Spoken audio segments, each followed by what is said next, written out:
we never knew at first that those great acting chops were up under all the comedy.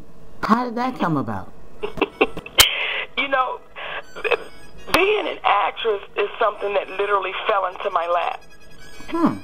I never went to Hollywood to become an actress. I went to Hollywood to become a talk show host. And the agent that I had at the time happened to have a pilot of a talk show that I had done. They were in there talking about someone else. And she said, well, I have another client I would like for you to take a look at. She wants to do a talk show. He watched it. He said, well, we're not interested in doing a talk show, but if she can act, she'll have her own show. That meeting happened at 11 o'clock that day. I went in and met with Countess Vaughn at about 1 o'clock. About 5 o'clock that evening, they were negotiating the Parkers. That's just how so that's how I became a quote-unquote actress. Talk about doing what you gotta do. And oh my gosh, and when you did roles, when you did Precious, it just showed you in a whole nother light. I mean, it was so crazy, Monique. You kind of did me like Danny Glover. When I was a kid and I seen Danny Glover in Color Purple, I didn't like him no more as a kid. He needed to do a lot more Mel Gibson movies to get me back to that stage. That's how cold he played the role. And that's how cold you played that role. Like, it just, I had to like back away from you for a sec. Like, I can't believe it.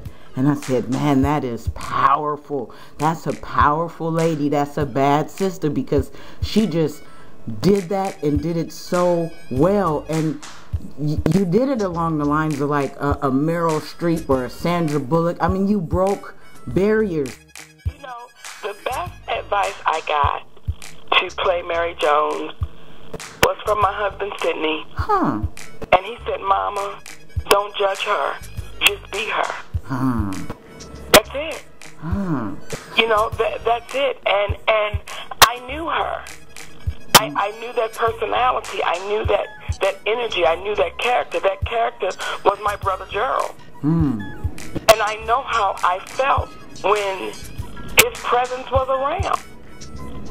So I had to say, you know what? I got to put those feelings I got to put them on somebody else. Because I knew it. I knew the energy of that person. And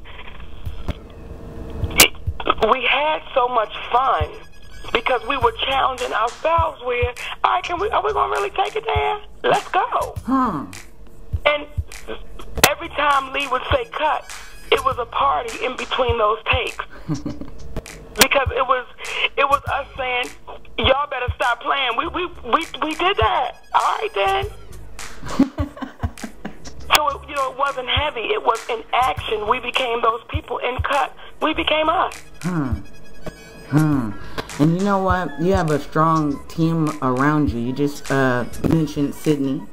And your family is the center of your team. Break that down to us. Well, the team is the Hicks family. You know, it is my husband and I. We have 4 amazing children. Shalon is 25. Michael's 11. The twins, David and Jonathan, are 9. And then we have our extended team. You know, the team that goes on the road, the team that, you know, helps us run our production company. And when you work with people and you get out of the habit of saying people work for you, but you work together, it's easy for the team to operate. Right. Because everybody's working for each other. Right. And that's how it really works for the Hicks team. That's what's up. That's what's up. And, you know, I'm a big fan of yours. And watching some of your clips and programming, you did talk about how you were busy growing your career and you missed some time with your older son, who's 25 now. And how have you learned how to balance and keep everything rolling? You know, I'm grateful for a second chance. You know, I have to say that first. I'm grateful for a second chance. And then when I was given that second chance, the universe says, now what you going to do with it? Are you going to make the same mistakes? So my family is truly first. I've not missed one field trip. I've not missed one birthday party. I've not missed one teacher's meeting because you can't get it back. You can't get it back. So what I have learned is when I get to the end of this journey, it's not going to be Hollywood that's going to be there. It's not going to be the comedy audiences that's going to be there. It's going to be my family. And I don't want to get there and they not know who I am because I've given it all to the business.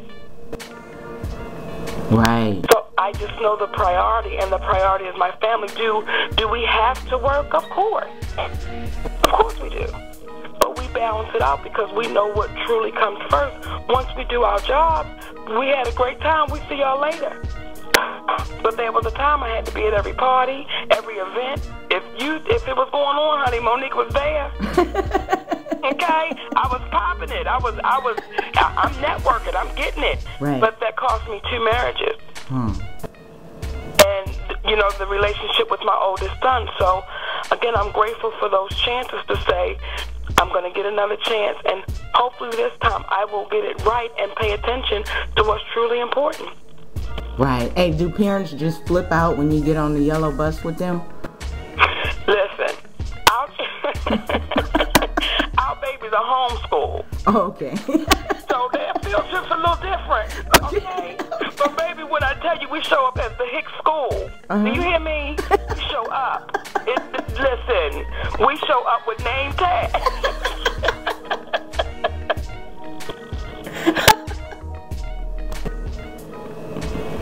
Yes, indeed. That's what's up. Hey, another one of my favorites of you is I could have been your cellmate. I mean, you decorated your stage. You had that sister come up there and sing. You made everybody laugh, but you really brought another spirit, and I got to see a different side of you once again. Tell me about that experience a little bit. Sis, when we did that, it was Mother's Day. And when we decided to do it, and Sid and I talked about it, we wanted to let people know that they weren't thrown away and that they made a mistake. And though you got to pay for it, you're still not thrown away. Right. You're still not forgotten about. Right. So we wanted to take them some laughter, some good feelings, and some knowing that, it's going to be okay. Now, when I tell you when I got there, I'm thinking I'm going to give them something. Them sisters gave me something, baby. Every one of them, what they were saying to me in their eyes was, you better appreciate every day. Because you never know what your tomorrow could be. And I was so grateful for that. And to hear some of those sisters' stories, and they were still standing and still being able to laugh and could still be able to love. Oh, them strong sisters in there taught me something that day.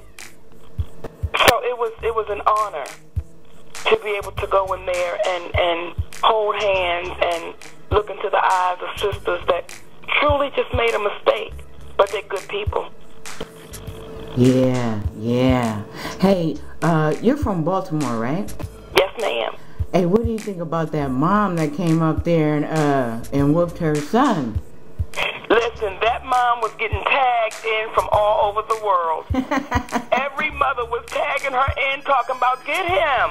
Right. Because what that mother was doing was she was trying to save her baby's life. She was fighting for her son's life. And though there may be some people that say, oh, they may disagree, it's like, listen, y'all. We can't speak about being in somebody's shoes until you're in them. And because of all that was going on, that woman was saying, listen, even if I got to fight you, I'm going to fight for your life. So I understood it. I was talking with my mother about it, and I also was talking to my son about it. He's 12. And I was like, you see how a mom will walk through a whole firing squad, a riot, to pull the one she loves out and discipline him at the same time. And I told him, I will do, you already know, I will go bad. So don't even think about it. I was like, you can keep looking at the clip laughing. Yeah, she got my applause. Hey, before we go, what advice do you have? Just anything from your heart that you want to spit to the Bay Area and where